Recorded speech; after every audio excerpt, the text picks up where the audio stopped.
Now, all this is an ancient coin from Ethiopia. You can see the two lions on either side, and these lions are revered in Ethiopia because the Ethiopians revere the Lion of Judah. That Lion of Judah became Jesus Christ. But I have news for you, my brothers and sisters. The Ethiopians had the earliest forms of our ancient cosmology, and most Ethiopians still practice this mother goddess cosmology. The oldest remnants of this cosmology are in places like Ethiopia, in Mali, and others that I'll be getting into in the future. Now, the reason I pointed this out is because when we talk about the lions, we're going back to Sekhmet. I told y'all, Sekhmet was the first solar disk deity, and she was a mother goddess who was over life and death, just like the goddess Nephthys. This is the original attributes of the mother goddess, the powers of life and death. What happens was in the heliocentric world, they split those powers up and they gave death to the devil and life to Jesus. And now you got two guys ruling you. Okay, they gave you a red dragon versus this little white man. Who are you gonna choose? Of course, the little white man, because he's what can save you from the scary dragon. So they have to play good cop, bad cop to get you to worship their patriarch gods. No one had to do that to force humanity to worship the mother, because the mother represented the cosmic egg. She represented nature. You don't have to try to worship nature. If you eat an apple and throw the core on the ground, when it decay and grow another apple tree with the seeds, you just paid homage to nature. It's impossible for you to go against nature because it's symbiotic. You can't live without nature. And what do we call nature? Mother Nature. So you can't live without mother. In fact, you wouldn't even be born if it wasn't for your mother. We cannot escape the power of the mama. Spike Lee tried to show y'all the power of the woman in the movie Chirac. This coin you see from Ethiopia got those lines on it. This go back to Sekhmet, not Jesus, okay? This predates all religions, what I'm giving you. Now, another thing we want to point out about this coin is the dimensions of it. This guy is actually forming an X with those wings in his legs, and you can see his body is upright on a vertical pole. This goes back to the X with the line in the middle, aka the Tibetan wheel, aka Mama Kali, aka the original Trinity and the X chromosome, aka the code of existence is simply this X with the line through it. It's how we build houses. It's how the body is made, because you have the same amount of points as this thing, 6 points. Okay, you got 2 legs, 2 arms, you got a head, and that final 6 point would be our genital part. Okay, man and woman, that's a point of the body, meaning that it's a point of entrance or exit. It's a place where the left and right thigh meets to form one organ, and that's called the phallus or the vagina. The human is a 6-pointed star, the Merkaba. So what are you? You are a Merkaba, but what is a Merkaba? It's a multi-dimensional vehicle that's balanced, okay? And I'll be getting more into the Merkaba in the future. I've done plenty videos on it. So when we talk about this X with the line in it, we're talking about the Trinity. We're talking about the angels, or the angle, or the arch that creates the dwelling. This arch, y'all, this pyramid structure, this simple arch structure that we see all around Kemet, how all of the ancients built their houses, how we see all of these ancient cosmologies, is very, very sacred, y'all. Like I keep telling you, this is how we get this fake Ark of the Covenant that they got Christians looking for. Is really the Arch of the Covenant. That covenant was a promise saying that, like I told you, we can dwell on this heavenly abode and not worry about cataclysms. So like I said, the whole world is ruled today by the fear of cataclysm because we forgot the covenant of the Most High. In fact, we forgot the Most High was mama. Now we being ruled by all of these dudes, and we scared to go to hell, so we go to church every day because I don't want to burn up. And the first thing Christians and Muslims tell people like me is, we don't need to get back to nature. The earth is cursed, and Jesus gonna come back and get you, and Allah gonna come and get you. My God coming back to get you, brother Sanchez, because you ain't saying what I want you to say. So my God gonna beat you up. They even do this in the KEMETIC community, but instead of gods, they say the sun gonna get you. You see, because they sun worshipers, and that's the problem. When you're worshiping the sun, you don't see that the moon is actually Hathor. Now stay tuned for future videos on the moon, because the whole thing about about the cow who jumped over the moon, we talking about your moon goddess was always a cow. So when you say moon, the root word of moon is M-O-O, and that's where we get the sound for the cow that says moo. And this is why they tell you that the cow jumps over the moon. And this is why in ancient Kemet, the cow goddess Hathor is responsible for creating music. The root that you get for music, M-O-O, this all originates from ancient Kemetic cosmology. It all originates from Hathor, the cow goddess, which is a form of all of your moon goddesses who wear the horns. So for all of you sun worshipers, this picture you see in front of you now is a goddess. This goddess is a form of Ma'at or Hathor, and this is carved in a certain temple in Kemet. What I want to point out to you is right off the back, the scarab beetle by her face. We know that represents the figure 8 infinity, that represents life and death. So we're dealing with another form of the mother goddess here in front of our face. You can see the two males opposing her on both sides, all right, surrounding the deity or sort of protecting the deity and being messengers for the deity. I'll be getting into the archangels in the future because it goes back to what I'm telling you here. These protect the arch, okay? And the arch is who? The mother goddess, the sky goddess, Nut, the primordial waters of Nu. This cosmic egg cannot exist without those waters. This is the same thing we have in pregnancy, okay? When those waters break, that egg is ripe. That life is ready. Same thing with the eggs we see in reality. The yolk is the life. It's in the middle of the egg, not on the surface. So they flipped us inside out when they gave us the globe, y'all. Keep that in mind. Is as above, so below. When a woman is pregnant and her water breaks, that's the same symbolism we get with the Arch of the Covenant. When the waters broke, the arch was the covenant that these waters won't break again. You can live now. And that's the same thing that happens in pregnancy. When that mother's water break, that's a covenant. Those waters don't break again. A mother's water only break one time and then she give birth. That baby was living in water until that woman gives birth, and it can never, ever, ever go back to the water again or living in the water again. This is the covenant, as above, so below. When the waters were separated and a covenant was made after the solid arch was put up there, we was able to live on this planet in peace, y'all. This is where the soul experience heaven at. Physicality is perceived. Anything perceived is not what you think it is, brothers and sisters. Think about this. You say this world is physical because I can touch things and things can touch me. But the act of touching things and feeling things is all got to do with the nervous system. So what you call physicality is simply transmissions from your nervous system transmitting touch and feel. And this goes back to the Matrix when Morpheus told Neo, you really think that what you're breathing is air? You are eternal and you are a soul. People say I'm a spirit that's having a human experience. We got to stop saying that, y'all. The human experience is the experience of the soul. Look at it this way. They tell you these fake astronauts put on these astronaut suits so they can go out in space and jump around on dumb planets that's make-believe. What I want to point out is that it's the same way with you being born to Earth. Anything that's outside of this midpoint or what we call Midgard or Earth is simply a transitioning realm. Everything happens here. This is the field. The football teams don't play the game from the crowd or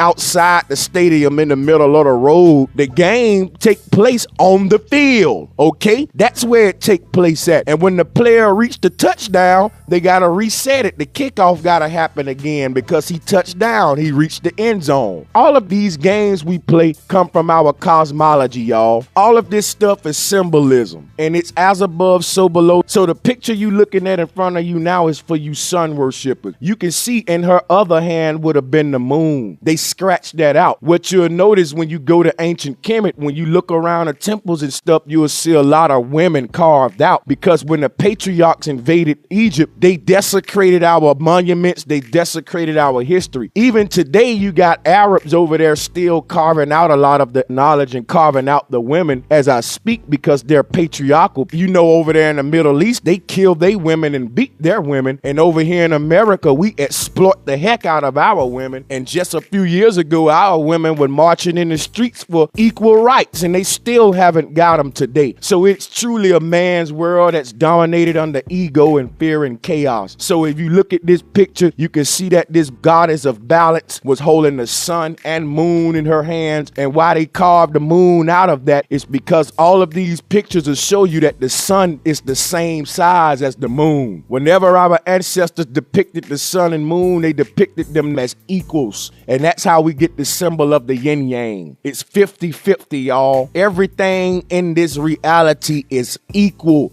It's 50-50. So the sun is not bigger than the moon. They're both equal polarities. The sun is brighter than the moon, but the moon is dimmer than the sun. So this is where you get into a segmented mentality. Somebody will say, well, the sun brighter than the moon, so it's better. Well, I can say, well, the moon dimmer than the sun, so it's better. Who said bright is better? I might like lighter light better than I like brighter light. So all of that is perception. That's all opinion. They both equal. If I got a red light and a blue light, neither one is better. They're both equal lights. They just got their own uniqueness. And this is the same thing with human beings. None of us are better than the other one. All of us are equal with our own unique personality. The only way we can get into who's better and stuff is when we don't have our unique personalities and all of us are copycats and we don't know who we are. Then we can say, well, yeah, she's better than her because y'all are acting. You're not yourselves. And I can say, well, yeah, she's acting better than her. She's acting that role better than her. But there's no need to act when you're yourself. You're your unique self, and everybody shine because everybody unique. So this picture in front of you represents the balance of the sun and moon held in the hands of the goddess. But you can see most of y'all sun worshipers today. This picture right here is a prime example of what I mean, how you guys get your ideology. Most people that's Kemetic don't realize they're sun worshipers. Atun is a form of sun worship, and I'll be doing videos on it in the future. All of this stuff lacks balance. When they get you to worship the sun, you're not balanced. You need the sun and the moon. Is 50-50, people. Balance is heaven. So let's move on. This here is just another picture of the hands up, don't shoot, but it's really the life and death symbol of the mother goddess. This is the Dogon Kananga, people. A lot of people look at the Dogon tribe and they see the Kananga and they say that represents Sirius. No, it doesn't. If that represents Sirius, then all of these must represent Sirius too. The Dogon aren't the only tribe that do this, y'all. This Kananga design is very ancient. So you want to understand what the Dogon know? Then stay tuned to Brother Sanchez. It has nothing to do about no Sirius. I told y'all Europeans corrupted the Dogon history to come back and lie to the black people in America. The Dogon hold the secrets of our cosmology, but we don't speak their language, black people over here. So all we do is buy books that Europeans sold to us when they went over there to talk to the Dogon, and we go by what the white man say, that they some fish people made from dolphin men, and us black people come all the way to Earth light years away from Sirius. Now we get mad when the white man call us a monkey. We say we didn't come from no monkeys. That's racism. But the white man tell you you come from Sirius, from dolphin people, and he tell you you're a god.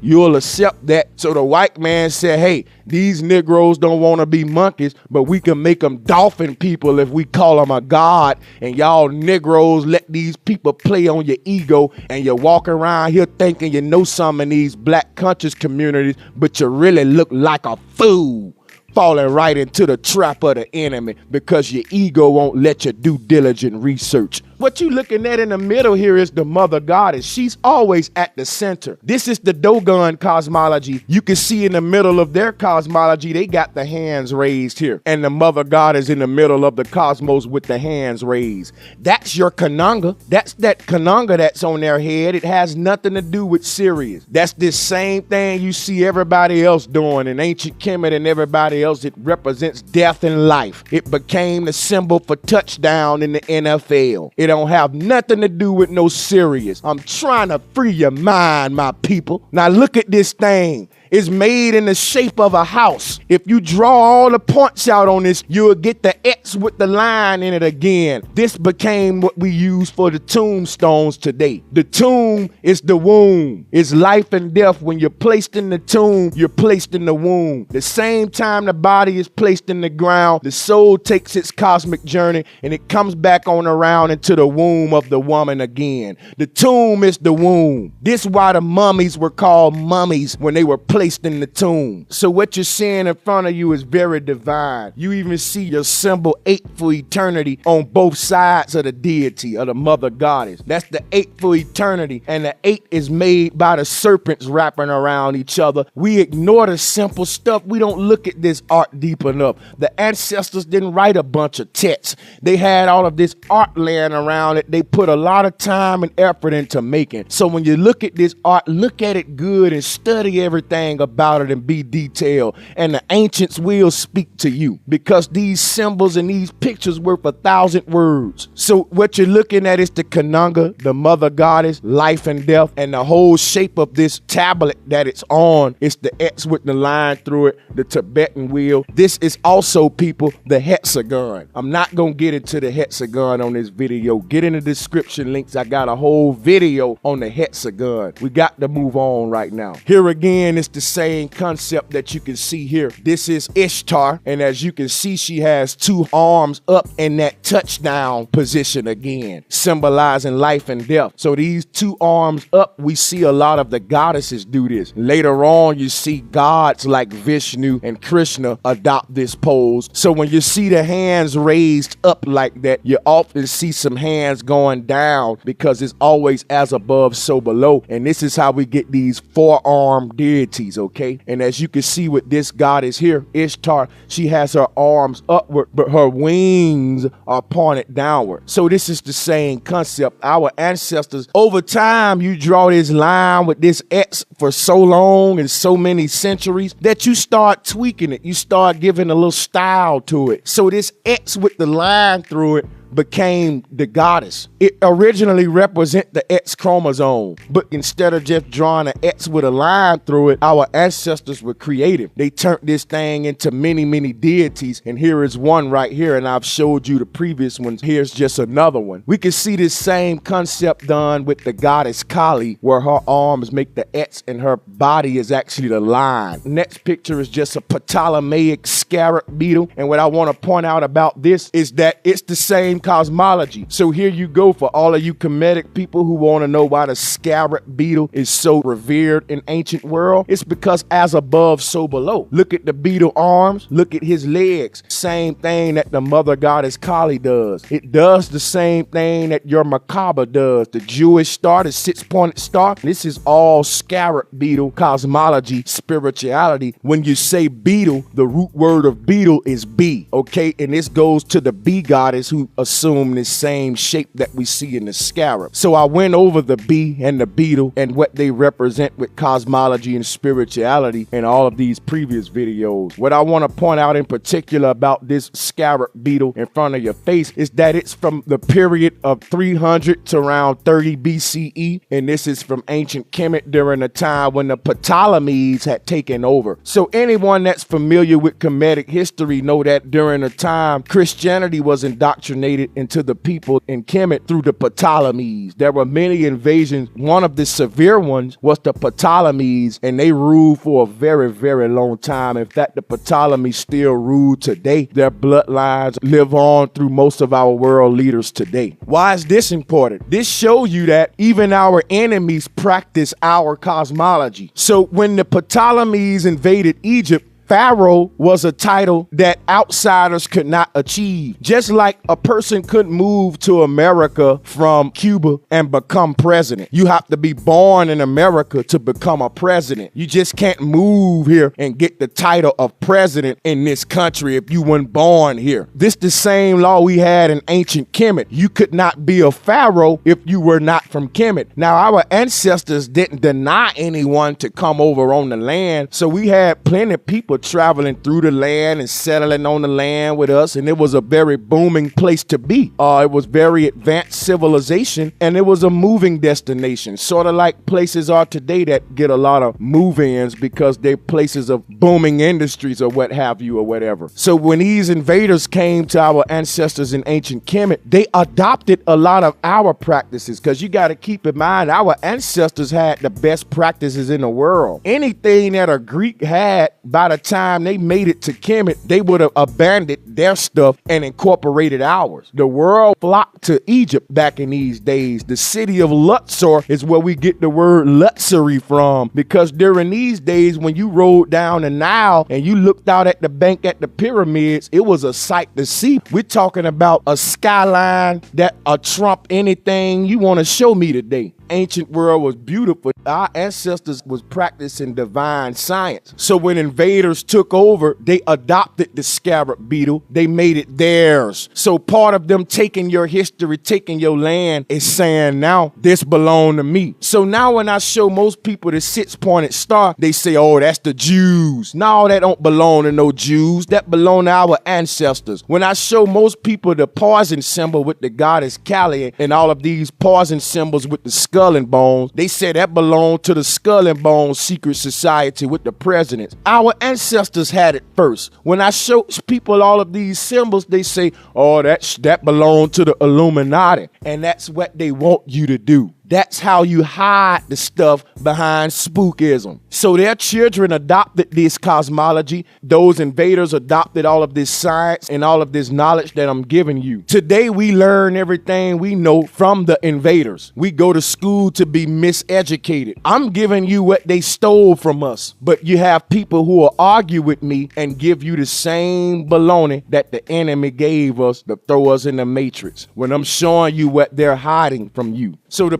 Ptolemies and a lot of the people who rule us today rule us under our own cosmology, under our own science, and they rule us by hiding it from us and giving us the baloney. So the truth will set people free, and knowledge is power. It's just that when people are not free and they don't have power, it's because they fail to accept the knowledge. They fail to accept that truth. And at that point, it's no longer the enemy that's keeping them bound, but themselves that's bound with their own ego. So the enemy was very smart, because that ego that you have was given to you by the enemy. Every emotion you have was pre-calculated and given to you by the enemy. He want you feeling that way for a reason. He want you calling him devil for a reason, because when you call him devil, you actually empower him to a deity. You actually empower him to a position that he assumed today, so he live up to this name as devil. But if you read all of the texts associated with the devil, they told you that the devil would be allowed to rule over this world. But the people who wrote these texts are the same people who killed our ancestors and made us slaves. They told themselves that they are the devils who are ruling over the world. They write the books that tell us that the devil is gonna rule the world, and they assume the position of devil and rule over you and your children, and you perpetuate it by calling them devil and empowering them. The white man is not the devil. He a man just like me and you, and he can bleed just like me and you, black man.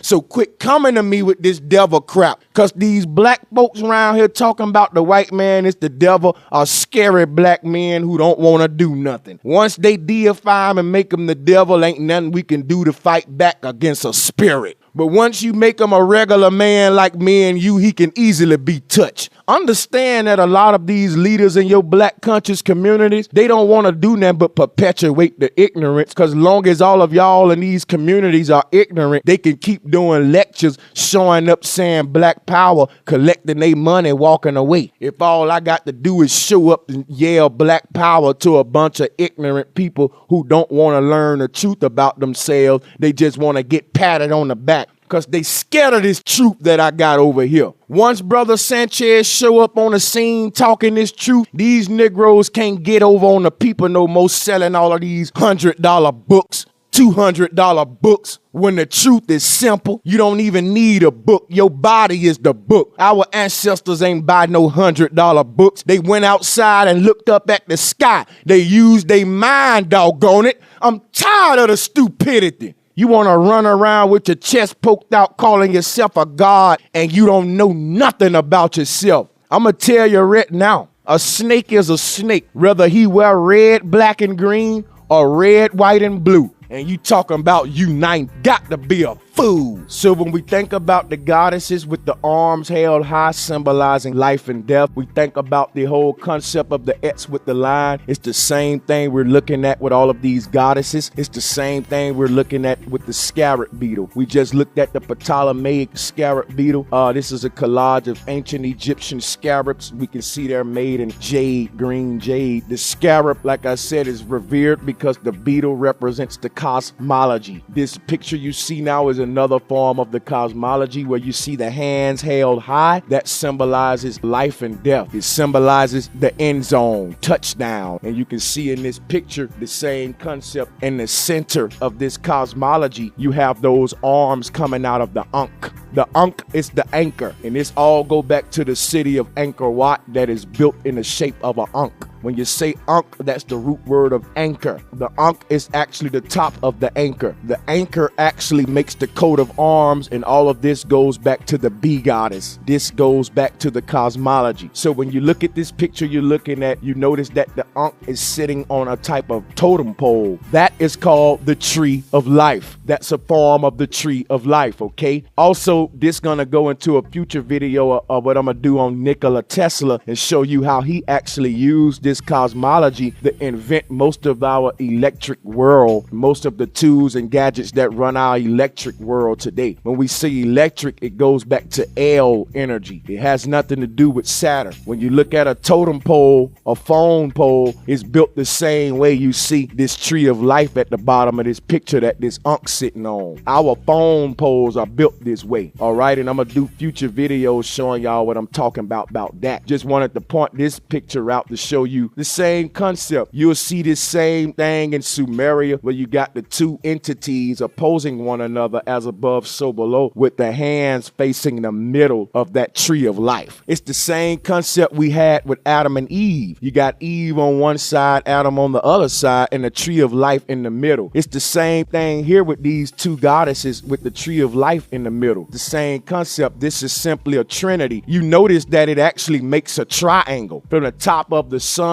to the bottom of the base of the thing, it's a triangle. So this trinity is created by three entities, two women and the tree in the middle. It's a simple concept, guys. You'll see it as we move on. The trinity is the triangle. This is the tree of life. And what I want to point out to y'all is that this tree of life is a literal tree. This tree of life is called the North Pole. So now this cosmology should start making sense to you. The tree of life is the North Pole. It's the magnetic pole that feeds the cosmic egg, just like a baby is hooked to their mother with an umbilical cord and it's being fed through that cord. Well, you are inside of a cosmic egg, brothers and sisters, and it's hooked to an umbilical cord called the North Pole. So this is the significance of the North Pole. Has nothing to do with no Santa Claus. All of the truth was hidden behind patriarchal stories. And in order for you to get the truth, you got to go all the way back to the mother, like I'm showing you here. This here is just a collage of all the symbols for the creator across all cultures, and they're almost identical. Is that a coincidence? Now, they'll tell you that all of these are alien depictions. When I just showed y'all that these arms raised up that you see at the bottom represents life and death. This represents Ma'at. This represents the mama, the end zone. When you go to the end zone, mama grab your soul. She comforts you and take that journey with you, and you end up in the womb of another mama. So it's the mama energy that transitions the soul. And when you come back to this earth,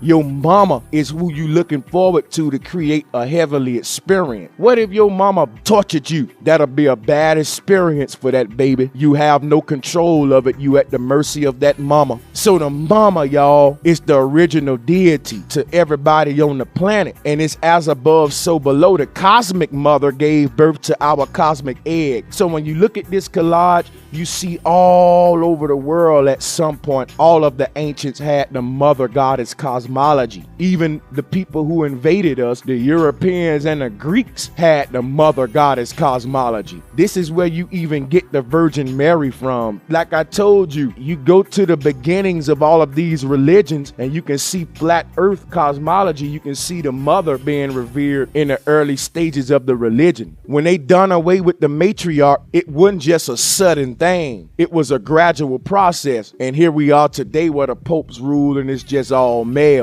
But this shows you at one point all of these nations around the world revered the mother, and the pope show you that every time he go down there and worship the Madonna, that it's the mama, okay? Think about it. The whole story they give y'all of Jesus is just a myth. They say he was virgin born from Mary. What if Mary would have killed him? That would have been no God, right? So even your God, Jesus, was at the mercy of his mama. That would not be no God named Jesus if Mary wouldn't have raised him. If Mary decided to kill him, he wouldn't have been no Jesus. So you missing the true energy. The true power was Mary. The true power is always the mama. And when you say Mary, the first two letters is M-A, ma. The Christians always have the matriarch hidden at the foundation because when you tell a lie, the lie is based on the truth. And this goes back to this collage right here. Like I said, this is the truth that all cultures had the mother goddess cosmology before we became corrupted with this globe and this solar system and these patriarchal men who rule over us today. Every culture. You can even see in the bottom now that the ancient Celtic culture. They got a layout like a man, but he's still holding his hands like the goddess. So this is what we see with the Dogon Kanunga with those hands raised. It's not serious. It's the mother.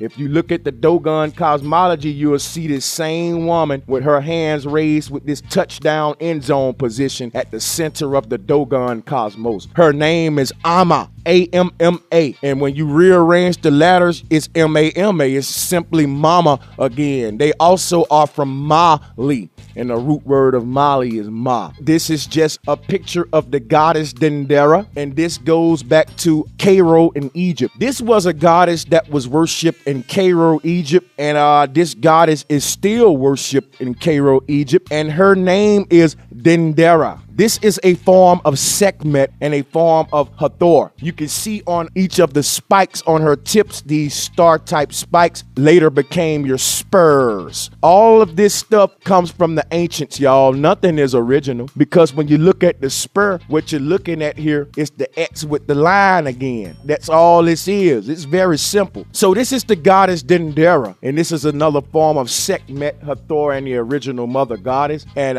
Dendera is where we get the word den from, and we know that when we talk about lions, we say that lions live in dens. We call them the lion's den. So think about what I'm telling you. This goddess is named Dendera, and she's a form of Sekhmet. Sekhmet was a lion goddess who was over the solar disk, and she was also over life and death. So think about what I'm telling you here. Sekhmet was over life and death, and we know that life and death is symbolized by the hands up, making the end zone symbol. This goddess is a form of Sekhmet, and you can see where the hands up became the horns. So another way you would see this acted out with some of the horn goddesses, instead of them raising their hands, they have horns on their heads representing this life and death, representing this touchdown, this end zone. The horns goes back to the horn necked, because this all take place at the firmament dome. That's why, again, you see our ancestors with the boats outside of the arch, outside of the goddess Nut, which is the solid firmament dome. They're taking a voyage on those waters above. There's waters outside of the stars, outside of where Nut is. And if you see those boats, our ancestors say you travel those waters. Now, don't take it literally. You don't travel them in a boat. You actually assume the elements when you transition. Your body go from what we call solid, it liquefy into the soil, and it goes to gas, and then the gas ascends.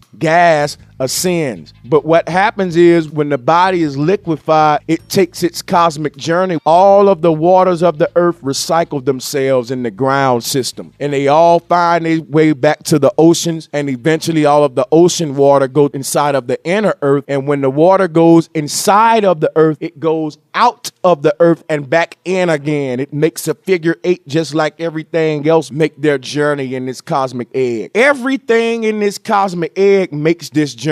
You go in the ground, and then you ascend in a gaseous form, and you fall again as that gas transition to liquid, then to solid again. This is a continuum that we call existence. When you meet up with the Elohim, as some call it, is not no deep stuff. You simply meet up with the elements. You assume the elements. You assume gas. You assume liquid form on your journey to become back to this midway point in a human solid body again. Whenever you're not in this midway point, what we call heaven or Midgard, whenever you're not here, the soul is always trying to get here. So everything above and everything below, again, is the transitioning areas. So when we look at the goddess Dendera here representing life and death, just like Sekhmet, these arms would be the equivalent of the arms raised, okay? And we're gonna move on. This is a little collage of Egyptian goddesses. I'm really fighting for time right now. I was gonna go into this and give y'all some knowledge on this, but I'll save it for a future video. But basically what you're looking at is all of the goddesses in ancient Egypt. I'm so sorry, not all of the goddesses. This is a pantheon from a certain dynasty. What we want to point out about these goddesses is the different attributes with them. What you really want to keep in mind is that none of these goddesses you're looking at are separate entities. They all represent the different attributes of the mother goddess. For example, right, when you were a Christian, most of you, they taught you that there's only one God, but they taught you that this one God has many roles. They even give each role a name. They say Jehovah Jireh, Jehovah this or Jehovah that. I know I'm not naming them all, but when you talk to a Christian and you say, hey, there's a Father, Son, and a Holy Ghost, how can there be one God? What a Christian would tell you is that, hey, you're one person, right? You're a son because evidently you have a mother, so that makes you a son. I'm pretty sure you have a friend, so that makes you a friend. And if you have a job, that makes you an employee. So you're a son, a friend, and an employee. And if you were a hunter, you would also be a hunter. But you're only one person, okay? This one person can be many things, all right? So when we talk about these different goddesses, we understand that there's one cosmic mother who manifests herself in these different forms of creation. So I'm one person, but I can be many things, okay? So we must keep that concept in mind when we're dealing with gods and goddesses. These are not separate entities that's running around the sky somewhere, y'all. This is where you get all of the spookism in your Kemetic communities from. These are simple concepts that are personified in deities, all right? Now let's move on, and this is just the 42 ideals of Ma'at. And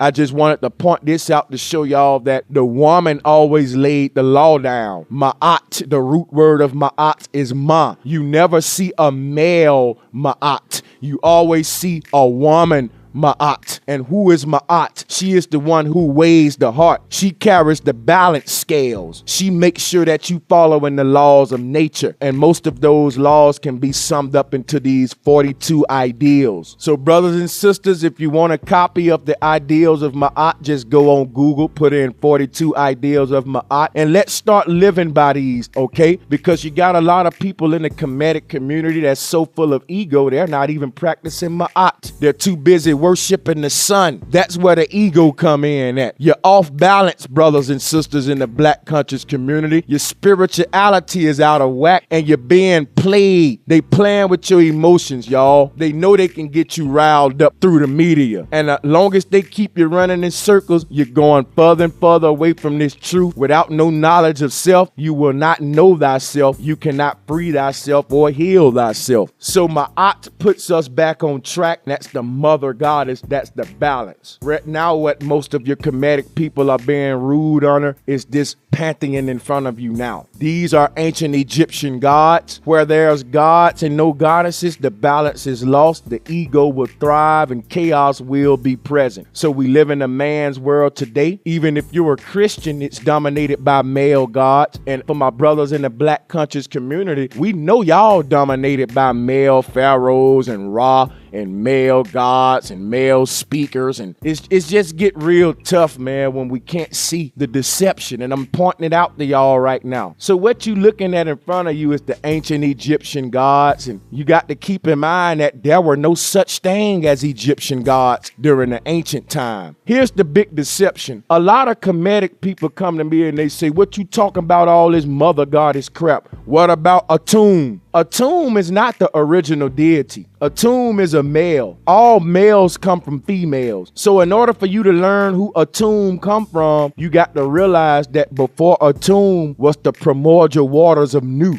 Mother Nuwa. And this is where your Kemetic people start scratching their head and their ego come into place, because I know something they don't know. And instead of them saying, brother, enlighten me on that, they don't want to know it because they don't know it. And their ego say, well, I don't want to be schooled by nobody else when I thought I knew everything. So forget what you talking. I'm going to remain a sun worshiper and basically screw the mother, okay, which is the truth that can free us. So what we got is a bunch of conscious communities going around spewing nonsense, and they call it lectures, a bunch of messy crap. You got big time black lectures going around speaking to you for an hour on why black men should be dating black women, and they ain't giving you no history, ain't telling you nothing about your human origins, and it's a bunch of gossip, a bunch of crap, who's screwing who, why this black man ain't screwing that black woman, and the doggone Kemetic teachers are just as feminine as the women, because some of these folks are just crooked, man. They know who they are, ripping the people off with false projects that they never manifest, but they create a cash pit and they walk around calling themselves teachers. All they doing is riling up the women, not even taking care of their own children properly, but they call themselves a teacher. Think they can tell the woman so much when they're a womanizer and don't even have a woman. Let's move on, y'all, because it gets real sad. Before we move off of this ancient Egyptian gods that got most of your Kemetic brothers in this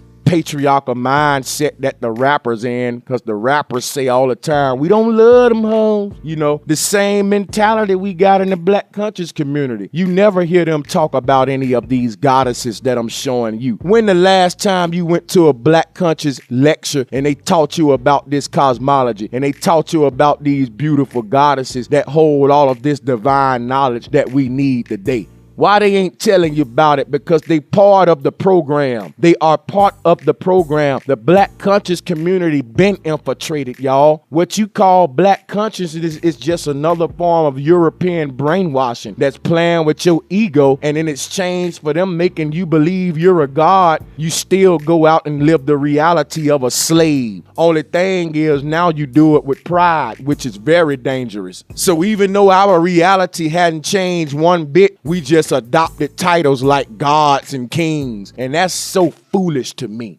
You could thank a lot of your Kemetic teachers who out there ripping y'all off of y'all money for that. So in the middle of this ancient Egyptian gods collage, you can see Bess right here on the second row in the middle with his hands up, okay? You see that Bess represents children, right? And we know that when you hold the hands up like that, like I just taught y'all, it represents life and death. So if you look at Bess right here, he has his hands up that represents life and death. And what does he represent? Children. Children is life. Like I told you, the tomb is the womb. When they place you in the tomb in the ground, your soul is taking that journey being placed right back into the womb of the woman. This is a continuum. You are eternal. The man becomes a child again the moment he's placed into that tomb. So the tomb is the womb, as above, so below. And I got a whole video coming in the future. The tomb is the womb, so stay tuned. Now, what I want to point out to you before we move any more further is that what you're looking at now is pretty much a depiction of the God structure in ancient Kemet. What you can see in this depiction, this is another form of the Kemetic cosmos, and you can see this is a later one after the sky goddess Nut, where the men started taking over. So like I told y'all at the beginning of this video, the sky goddess Nut and the earth god Geb, this cosmology was made during the time where the matriarch and patriarch was being blended, and the woman was forced to share this throne with the men who was uprising during this time, during these gender wars. Well, later on, like I told you, the women were completely taken away from the cosmology. In today's world, the women are also not allowed in the church pulpits. There has just been a rise of the woman pastor in the church because women weren't allowed to speak in the church. And it all goes back to these ancient gender wars. It's not about black and white. It's about male versus female. Now, that's the big secret to our reality that's being hidden. The elites know that. They keep everything running by separating us by these colors, racial colors. That's an illusion. The battle is really getting the matriarchy back into our power structure. Because when you look at this cosmos in front of you, this show you what I'm talking about when the males eventually deleted the woman from the cosmology altogether. So this is an ancient cosmos when the patriarchs completely had ruled and took over. As you can see at the top, there's no sky goddess Nut. Sky goddess Nut is gone, and you got this dude up there named Hebo or something. I don't know this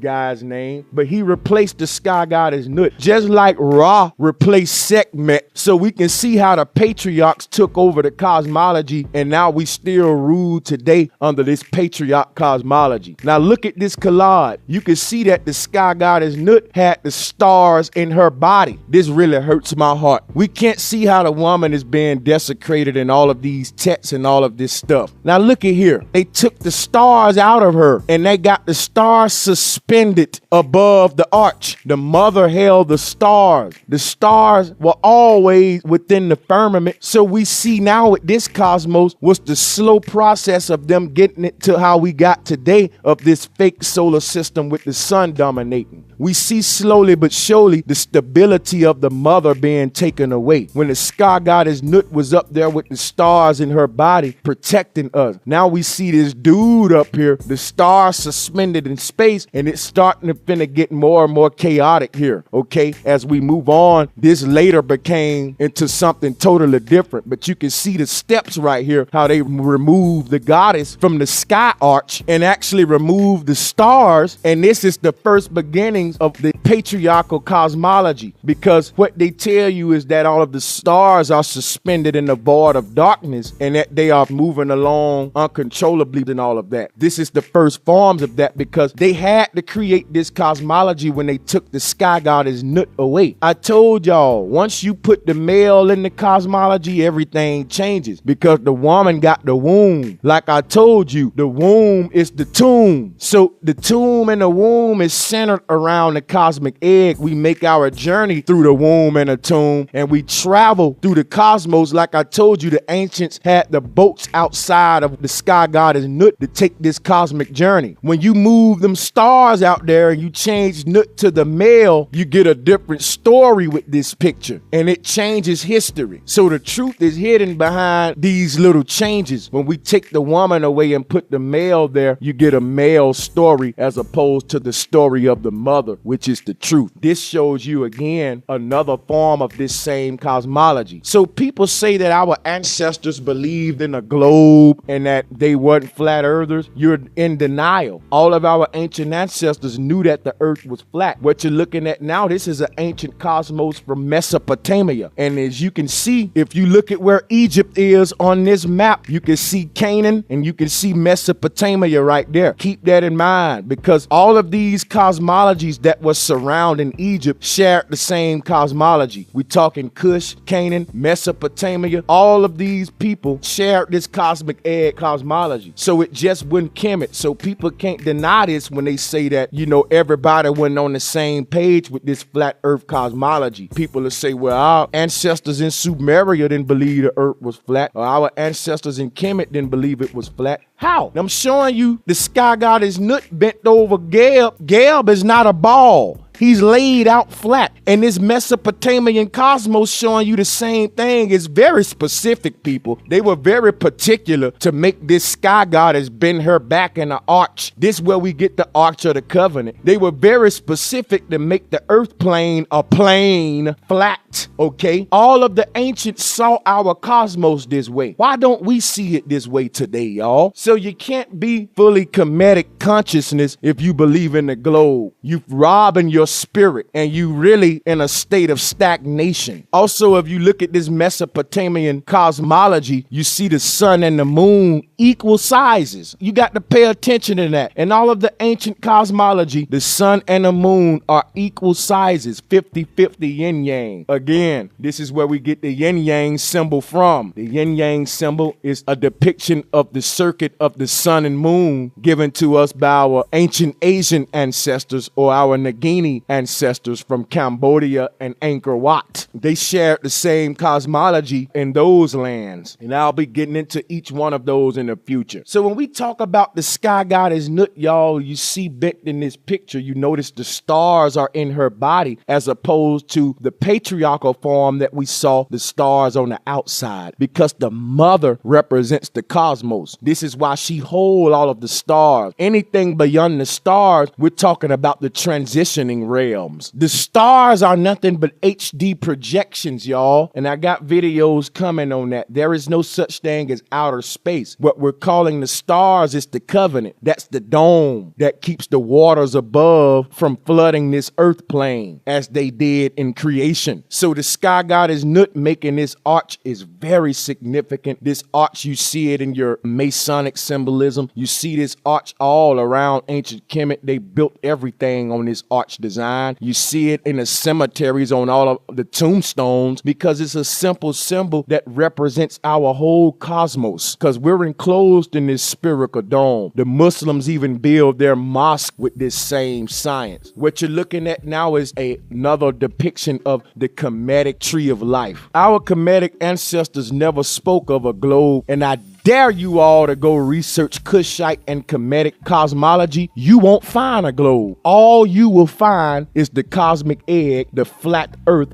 cosmology. Our ancestors never spoke of no globe, and you will not find one when you do your research. I tried and I looked for a long time, and I couldn't find nothing in the ancient world that supported a globe. Only time I found the globe was when Copernicus and all of the invaders popped up. So any black person telling you that our ancestors had a globe in the ancient day, they don't know their history. Our ancestors always spoke of the cosmic egg and the tree of life. And this picture you're looking at now is an actual carving of a tombstone from our ancestors depicting this cosmology. So any globe head Kemetic lunatic want to argue with me, tell them to argue with this picture in front of them. I just don't see how you can be a globe head and call yourself in tune with Kemetic spirituality. I just don't see it. Our ancestors were anti-globe. Everything about the globe goes against Kemetic spirituality. So if you think you spiritual right now, you ain't saw nothing yet. Wait till you get this ancient truth in you. If you a globe head and you think you spiritual because you know some Kemetic knowledge, just wait till you get the real truth. You don't know nothing yet. In fact, they laughing at you. You think you're going 1,000 miles per hour. When you look at this picture in front of you, this is a real stone slab that was carved by our ancestors. I don't see no globe on it. I don't see no solar system on it. All I see is the cosmic egg. All I see is this same arch that you see the sky goddess Nut doing. And you can see the eye at the top of that arch that represents the Most High. What you looking at with this slab is cosmology, people. You can even see the tree of life coming out the center of the arch, representing the pole energy. I told y'all that coming out of the center of the dome is the North Pole energy, and it makes a figure 8, and it feeds our cosmic egg. It's the umbilical cord, aka the tree of life. So what you looking at is very beautiful, and it's a dead giveaway of flat earth cosmology among our Kemetic ancients. They did not believe in a globe. If our Kemetic and Ethiopian ancestors believed in a globe, we would see globes carved all around Egypt. We would see solar systems everywhere, but we don't.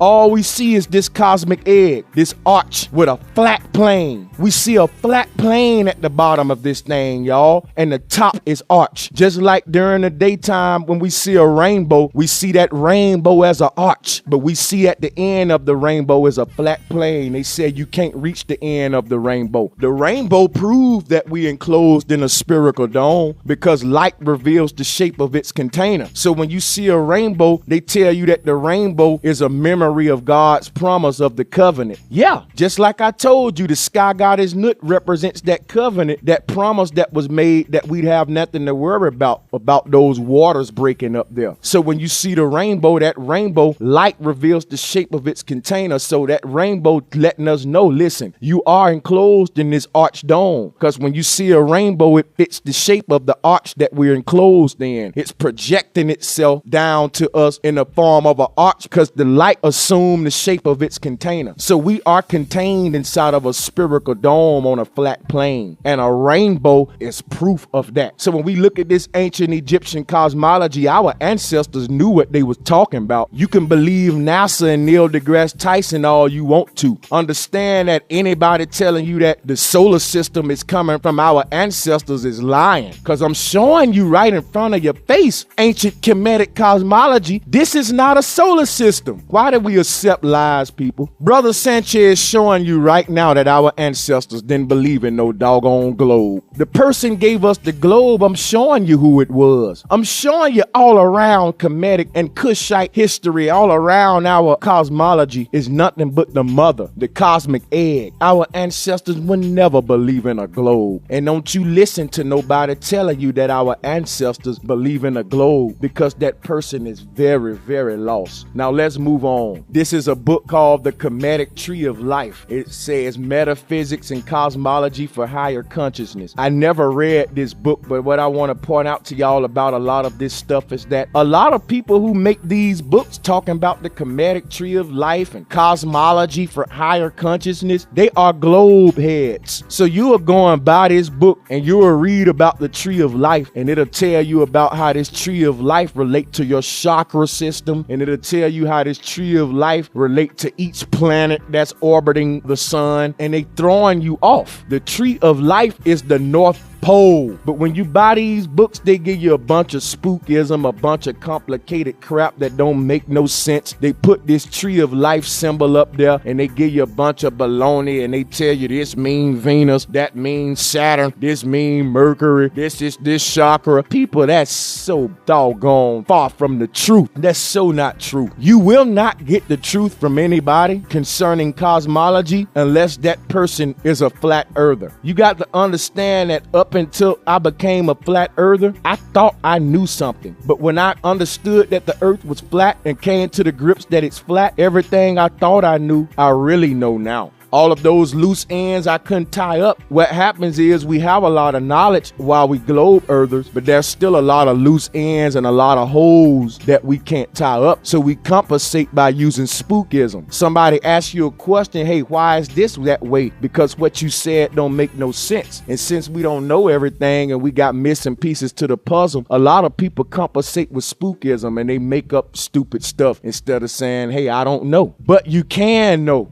Truth is hidden in flat earth cosmology. So again, when we talk about the tree of life, we're talking about the North Pole. But if you buy this book, you know, people don't want it to be simple. If it was as simple as I'm making it in this lecture right now, nobody would be able to sell books. Nobody will be able to make money doing lectures because everybody will know what I'm telling you. It's so simple, y'all, that once I tell this to a child, they can go teach it. But if it were not simple and it was a bunch of spookism, then I can hold y'all in the place of unknowing. So now you got to come to my lecture every week to be fed, because I'm never feeding you to make you full. I'm just feeding you enough to get you hungry again. And I'm also not teaching you how to cook. So when you get hungry, you got to come eat from me. But what I do on this channel, y'all, is I teach you guys how to cook. because what I'm breaking down on the channel and I'm showing you the pictures and all of the slides, you can now go and break it down. So while you're learning the truth on this channel, you're actually learning how to decode the truth, because I'm doing the very process right in front of your face. Most of these guys' videos, all you see their whole video is their face talking. They show you no proof and they show you no sources. So for those who serious about their spirituality and they're willing to put their ego to the side, this channel is the perfect place for you. A person can't give you the truth if they don't have the truth. So what you are looking at now is called the Ethiopian crutch, or Ethiopian crutch, short for crucifixion or cross. But what you are looking at is actually the tree of life. You're looking at the anchor. You are actually looking at the city of Angkor Wat, people. Check this out. As you can see, when we put these side by side, the symbols that we've been given, we haven't been taught how to see them correctly.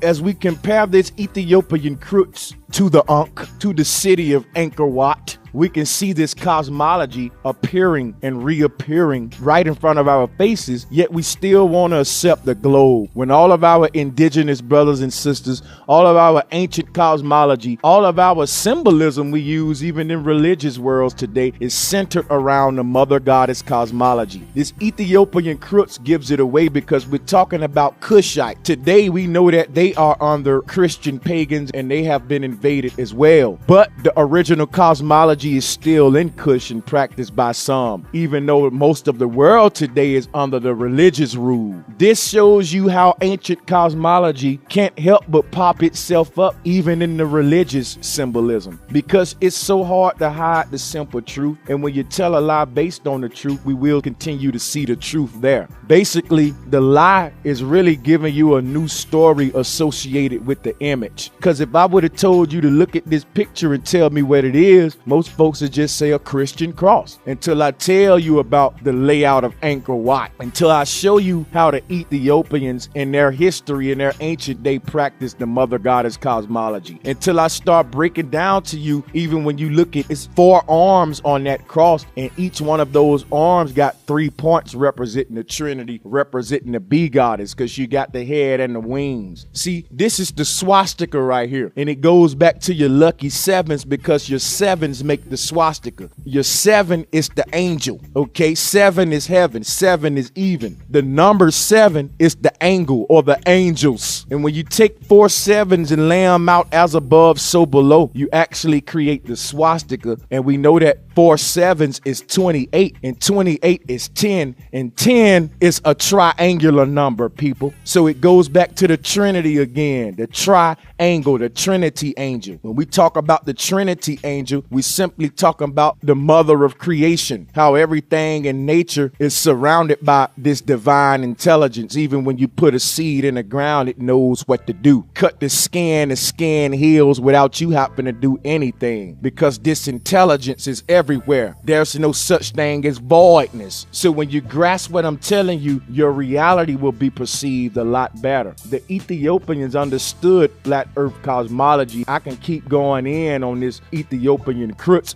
which is nothing but a tree of life, but we got to move on. You can see what I'm talking about on this picture. This is a Fancy amulet in the shape of an Ankh, and it's from the 25th dynasty. What you want to pay attention to is very simple. It's the Ankh, but if you look in the middle of it, it's your tree of life running down the middle. Why is the North Pole in the center of this Ankh? You have a North Pole in the center of your body. It's called a spinal cord. Your body is made just like this Ankh. Your body is made just like this cosmic egg. A lot of people say as above, so below, but when I say our body is made like the Ankh and the Ankh is made like the cosmos, they say, well, hold up now. Yes, as above, so below. Do you really just say it, or do you really mean it? Because the moment you start meaning what you say, you'll start seeing the truth. Now, this picture's revealing because, again, again, I already broke down to you that totem pole is how we make the phone lines today off this same science. And I'm going to get into the actual science of that when I do my Nikola Tesla video. What I'm pointing out here is the simple fact that the Ankh is the cosmology. People will tell you all kind of stuff in the Black conscious community. You know, the Ankh represents the female womb. The Ankh represent this, represent that. But they don't tell you what it first represented. The Ankh represent all of those things. They are all right, okay? We don't segment our reality. See, I'm not foolish enough to tell a person who say the Ankh represents the woman's womb that they're wrong, because they're right. They're right, I'm right, he's right. The thing about the ancients, why they didn't have a lot of alphabets, is because one symbol could mean 100 things. But depending on how I use the symbol, you know exactly what I'm talking about. So there was no confusion.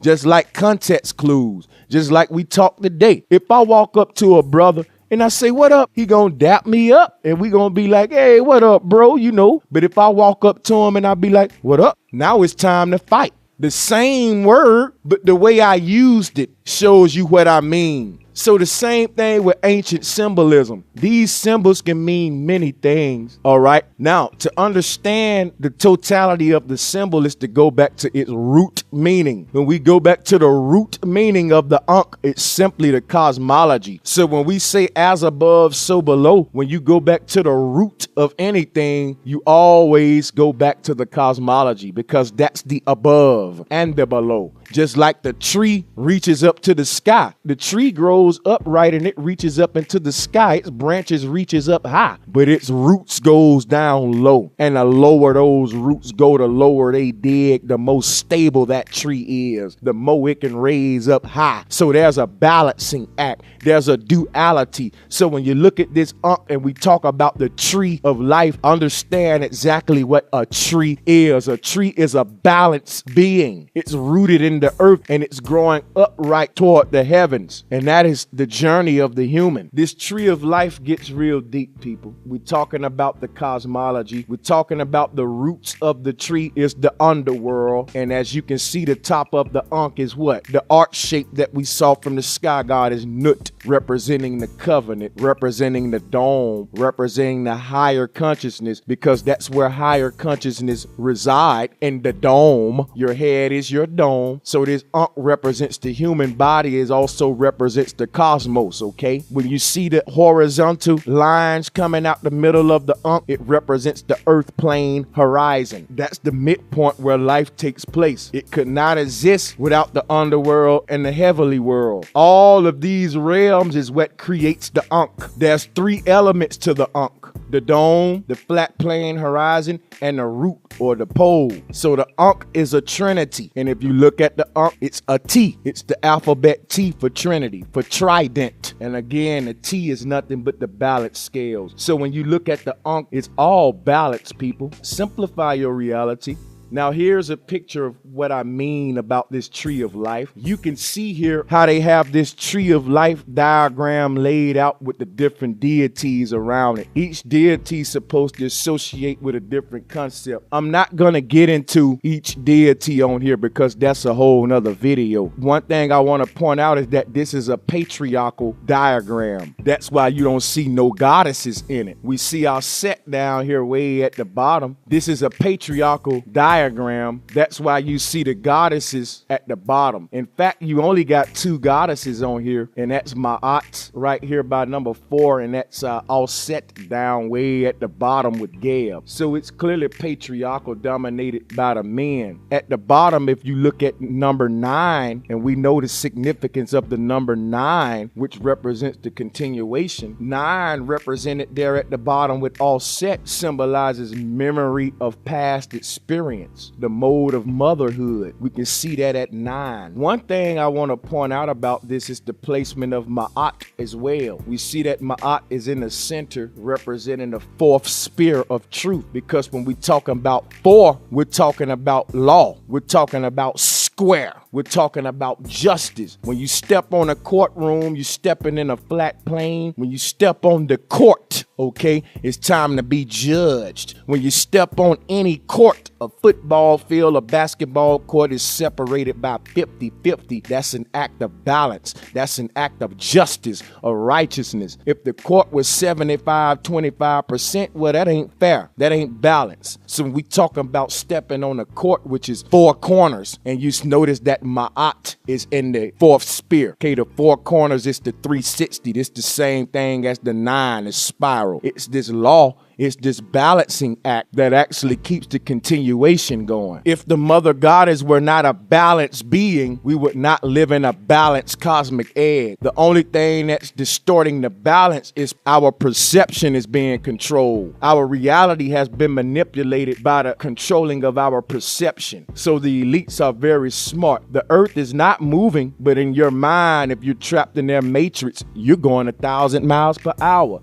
So this is very deep that we get back our ancient flat earth cosmology. Our ancestors were flat earthers. And one thing I want to point out about this diagram before we go is that it's 10 houses or 10 spheres. And again, I told y'all the significance of the number 10. The number 10 is a triangular number. It's a triangle number. I did a whole video on triangle numbers and on the mark of the beast. That's very interesting. It's very powerful. Check that out, okay? That's why it's 10 spheres in this diagram. You cannot make the tree of life without 10 digits. You cannot make a triangle without a triangle number. For example, 2 can't make a triangle. 2 dots can't make a triangle. You need 3 dots to make a triangle. 4 dots can't make a triangle. So we understand that it's certain numbers that can only make triangles, and these numbers are called triangle numbers. 10 is one of the most divine triangle numbers. 666, divine triangle number, and that's the reason why they put the huge stigma around that. Understand that this whole tree of life is made by the number 10. That's why I told y'all 10 is a formula. So when you deal with triangle numbers, you see how the numbers become formulas now. Because when you deal with sacred geometry, it's bigger than the number. It's the shape that the number will allow. And if you want to go real deep, you can do the geometry on a layout of the number hieroglyph itself, like I will be doing in the future. Now, very, very important, what I want to point out to everybody before we move on. Look at where Amen is. Now, Amen or Amen-Ra is the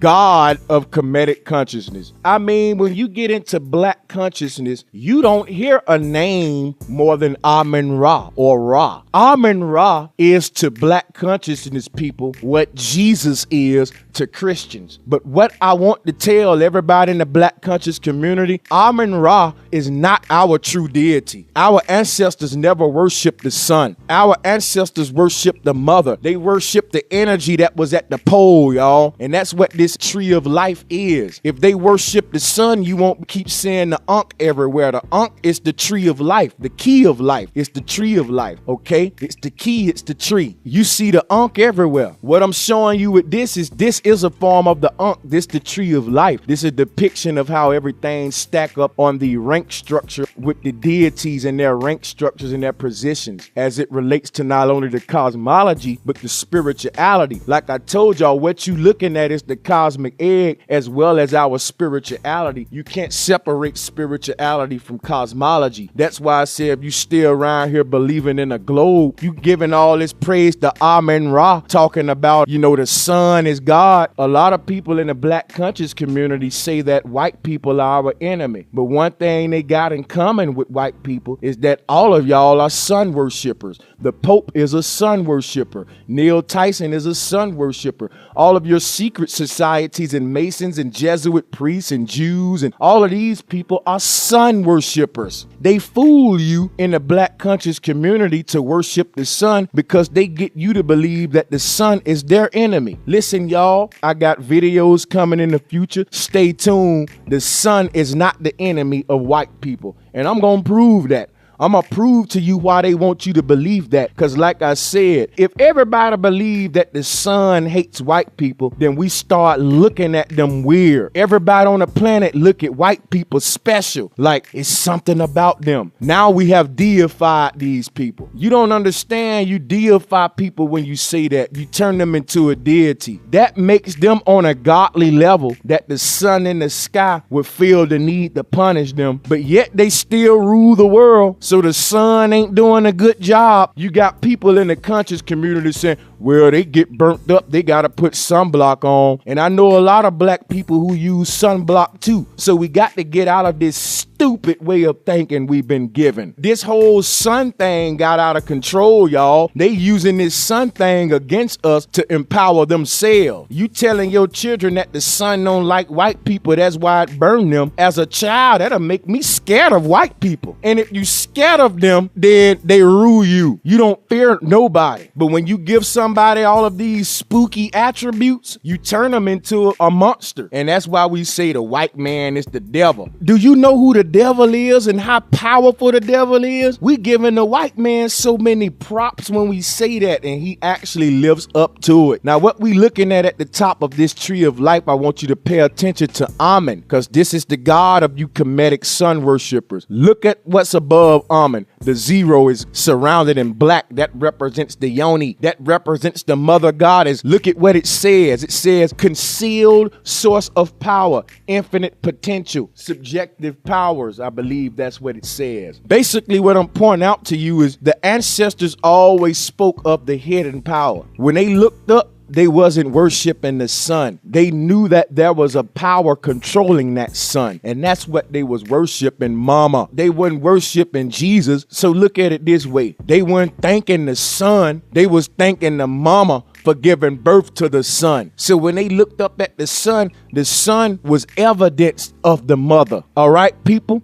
So when you look at this chart and it shows you above Amen is a black zero of concealed power, we going back to the waters of Newt now. Now we're back to the mother now. I told you that the zero gave birth to all of the numbers, just like the mothers give birth to all of the humans. Whether you a male or a female, you come from a mother. Whether you are 1, 2, 3, 4, 5, 6, or 7, 8, or 9, you come from the zero. The zero is the most powerful number in math. The zero represents the egg. It represents the cosmic womb. And look where this zero is located, in the center of this tree of life, at the pole in the center. So again, the earth is ground zero. We're the ground. We're that infinite plane that's being fed by this umbilical cord, okay? This concealed source of power. And we're on ground zero, all right? Planet X. So this stuff is as above, so below. You can't escape it. I can show this same concept to you and everything. Here's another one. The 9 Northern European spiritual realms, and this is another form of the tree of life. It all comes from ancient Kem and ancient Kush, okay, the ancient world. You see in the middle there, you have Midgard. It says the middle world. This is where we reside, people. This is where I keep telling y'all where existence take place. If you notice, in this middle world is where the X is made.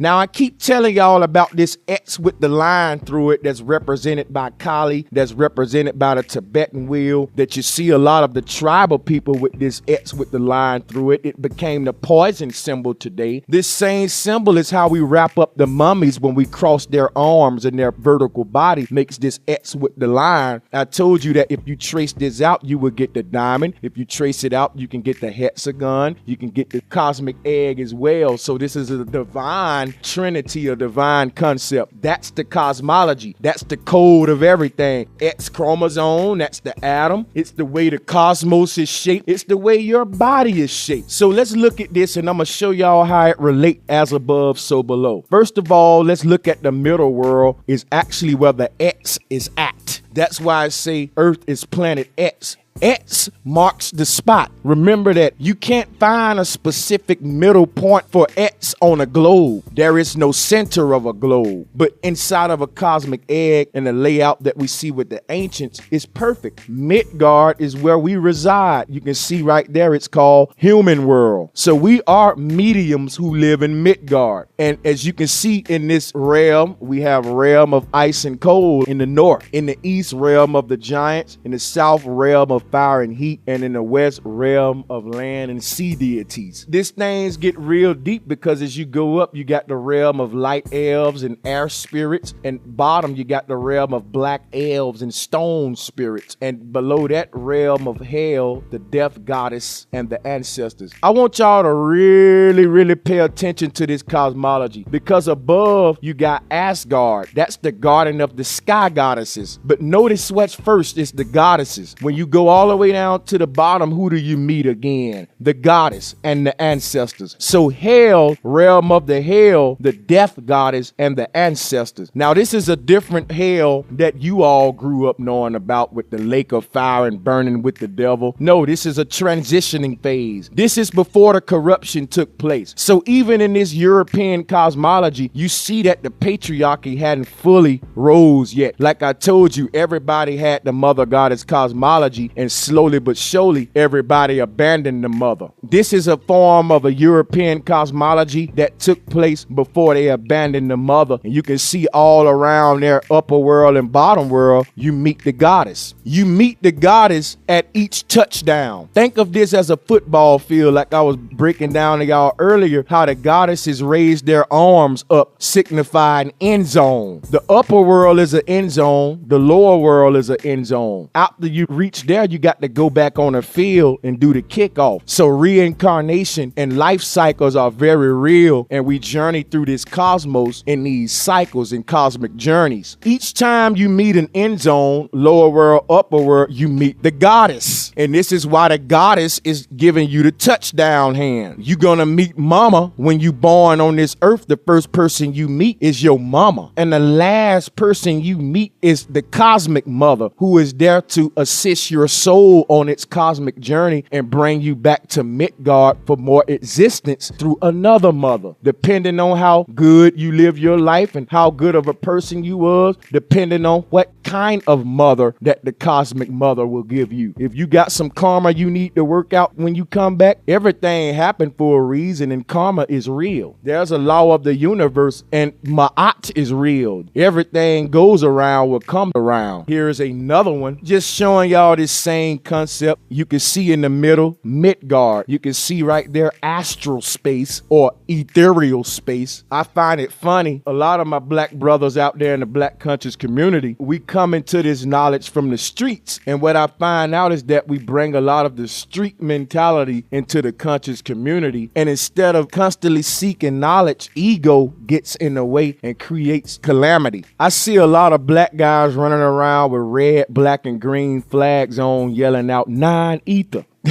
And I be tight in the stomach laughing because they have no idea what non-ether is and using it as a form of gangbanging. They got their red, black, and green flag hanging out their pocket, and they screaming out non-ether, and they throwing up the 9 with their hands as if we're gangbanging. So we see this ignorance perpetuated where we lack knowledge. Ego prevails. So what is ether? Ether is nothing but the space in between the heavenly realms and the mid realms. That's all the ethereal space is. All right. So for all of you cats talking about non-ether, I can break this down deeper than that and really get more deep into non-ether. But your concept of ether is all wrong because outer space is an illusion. If your concept of non-ether is based on the universe NASA gave you, you're being laughed at. I'm trying to free your mind, my brothers and sisters. Stay tuned for future videos on non-ether. We're going to move on. I showed you the ancient Kemetic tree of life, the ancient cosmology from Kemet. It's all the tree of life. It's all the cosmic egg. This tree of life was later put into the Bible and corrupted. The Garden of Eden is the entire cosmic egg. The tree of life is simply the North Pole that runs through this entire egg and feeds this thing. They're one and the same. You can't can't separate the tree from the egg. The tree is the umbilical cord that connects the egg to the mother. So the energy we experience in this reality doesn't come from nowhere. It comes from the mother. There's no such thing as nowhere. When you say nowhere, you're really saying now here.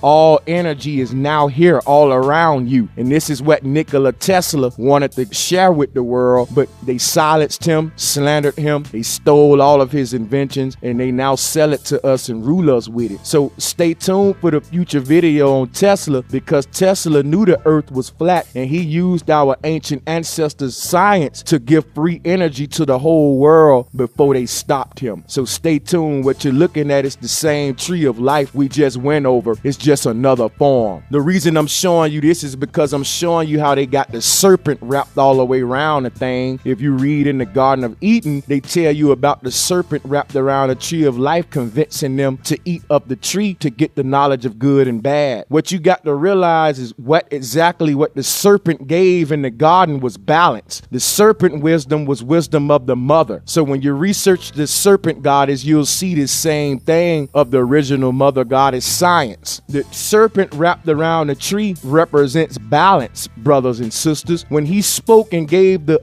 knowledge of good and evil, he did an act of balance, y'all. If you know bad, you're unbalanced. If you only know good, you're unbalanced. You have to know good and evil to be balanced. All right, 50-50, hot and cold, up and down, good and evil. So you missed the whole concept of what happened in the Garden of Eden. It wasn't a literal story. The serpent gave the woman balance. Remember that Eve represents balance. That's why her name is Eve, because she represents something that's even. Eve is the root word of even. When something is even, it's balanced, it's 50-50. Even the name Eve itself is a balanced name, as I described previously. So the serpent giving her the knowledge of balance is all symbolic. We're talking about the serpent goddess here. We're talking about the tree of life that the ancients spoke of when they spoke of the balance, or the ball lanced. The lance ball. Our ancestors traveled to and fro on this earth plane, and they knew everything about it. They laid out the cosmology, and we ignore it today. So when you see this tree of life, they showing you about the ball lance, the lance ball that we live in, this cosmic egg. They showing you how the serpent gave the knowledge of this balance, because the serpent, again, is nothing but the S in the middle of the yin yang. Our ancestors use animals to represent certain things. So the alphabet we use for S today, we get it from the yin yang symbol, because the ancestors, when they created the yin yang, they created the S along with it. The S come from the yin yang. You can't help but make the S when you put the yin together with the yang. So that S is the midway point where they connect. That represents the balance energy. That's why you see this snake wrapped all around this tree like that. This is the same way our cosmic egg is made. So the serpent wisdom is good and bad is nothing but 50-50. It's just balance, people. It's the wisdom of the lance ball. Even if you look at the middle of this tree, you will see what became the MasterCard symbol. That is actually the Vesica Pisces. When you say Pisces, the first two letters is Pi. Pi is a formula, 3.14. When you add those together, you get 8. 8 is the symbol of eternity. And if you look at this Vesica Pisces, it's actually shaped like the number 8. And remember that pi is 3.14. That equals 8. And that this Vesica Pisces makes the symbol 8, the symbol of eternity. This stuff goes real deep, because you're also looking at the cosmic eye what NASA gave us, which is a bunch of baloney. You also looking at the cosmic egg. These two circles connect and they create a football shape in the middle. That football shape is the earth plane. If you draw a 360 circle, that's just a circle. But you could stretch that circle out into a oblate type shape, and it'll actually look like a flat plane. If you know any artists, they do this all the time when they draw. You make the circle into an oval to make it look flat. So when you look at this symbol, it's just talking about the earth plane. It's where the yin meets the yang. Where that yin meets that yang, and you see this football shape in the middle, that's the serpent energy. That's the same concept. When the yin meets the yang, it creates an S, or a serpent. The same thing when these two circles connect, they create create the yoni or the football or existence. All right. So the circle above represents the heavenly realms. The circle below represents the underworld. And as you can see, the circle above is white and the circle below is dark, representing those two polarities. You can see the football that they make in the middle is gray as a result of both of those two polarities. So black plus white equals gray. We reside in a gray area called Midgard. This reality is a result of the heavenly realm and the underworld. It cannot exist without the two. It's one big system that we in. If you take the transmission out of that car, it won't run. Every part of that car is what makes up that car. You don't drive the transmission. You drive the whole car. The beauty of you being in the middle realm is that you are in the gray area. And from this area, you can tap into the realms above and the realms below at any given time. So you are in the realm of infinity. This is where all the magic happens. This is where we can tap into the underworld below, and also we can tap into the heavenly realms above to create the most ultimate experience here based on the two. This picture is very revealing when we talk about these two circles connecting to make that football shape. Underworld being black, heavenly world being white, and they connecting to make this Midgard earth plane, which is the gray area. This breaks down this whole cosmology so simple. And this is all we talking the tree of life. We talking ancient Kemetic cosmology, ancient Kush cosmology, people. Not no globe, not no solar system. You can't even relate that to yourself. It's chaotic.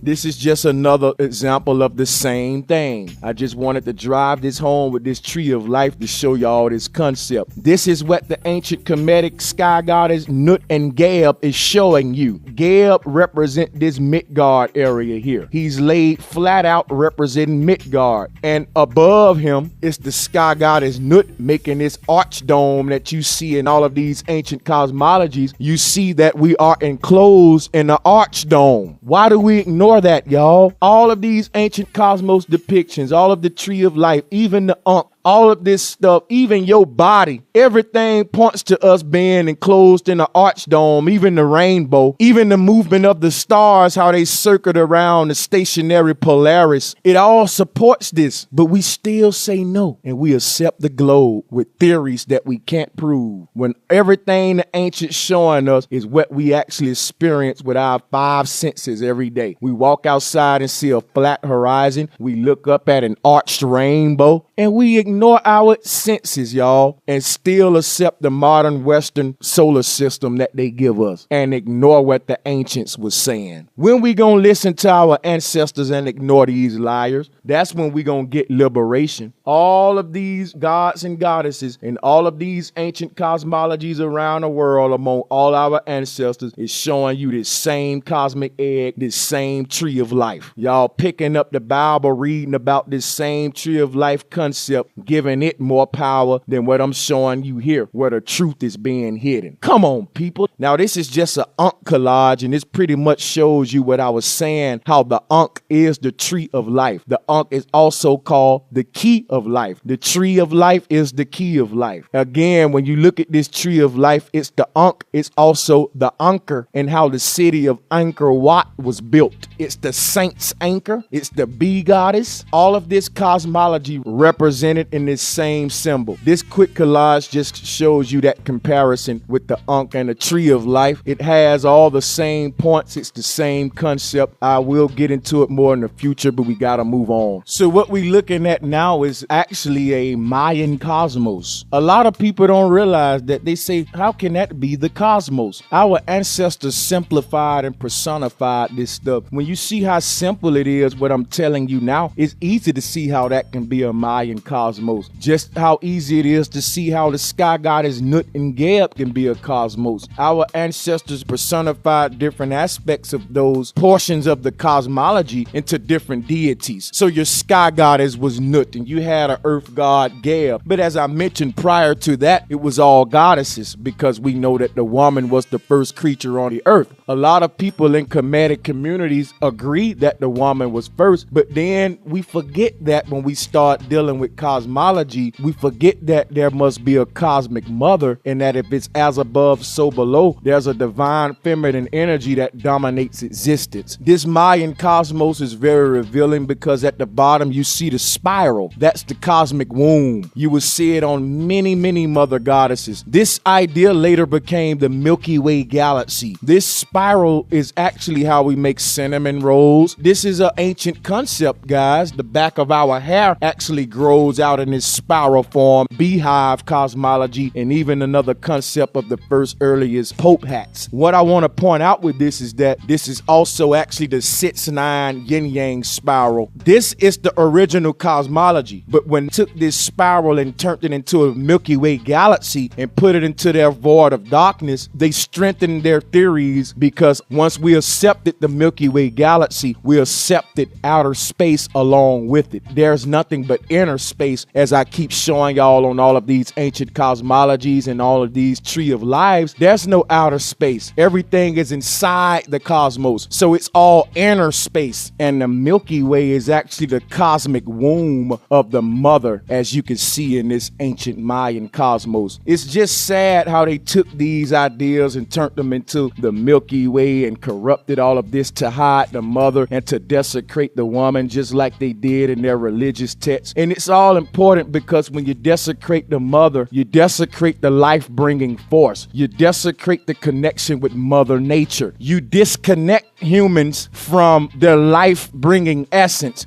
You disconnect them from Mother Earth, from Mother Nature. And when you do that, now you have a slave that you can dominate. The root word of dominate is dome, because whoever is dominating understands the secrets of the dome. What is the dome? The archdome of the Most High. They dominate us because they understand the secrets of the dome. The goddess is the covenant. The sky god is Nut. It's the arch of the dome. We're being dominated because we don't know that. So when you look at the Pope, you'll see that he has the little Jewish tourniquet or whatever that is on their heads. It shapes like a dome, and that's all the same symbolism, referring to that archdome, referring to that domination. The head is the dome. The spiral comes from the root of the head, where your hair spirals out. And this is where the Pope wears his little dome. So this is all symbolism, just like I showed y'all with the nuns, how they actually got their head dress made like the sky goddess Nut. As above, so below. All of these secret societies and organizations, they get most of their customs and traditions from cosmology. Why? Because cosmology is synonymous with spirituality. You really can't separate the two. Whenever you mention God, you got to mention something about the cosmos, because it's the creator. All right. If I sit in here and write a poem, that creation is a part of me. That's my thought. And it's going to always be my thought when I'm years long gone. All right. That's something that came out of my mind and I put on paper. It's a piece of me, and it can't be separate from me. It's my thought, regardless of who read it. This is the same thing with the creator. Each and every last one of you are the thought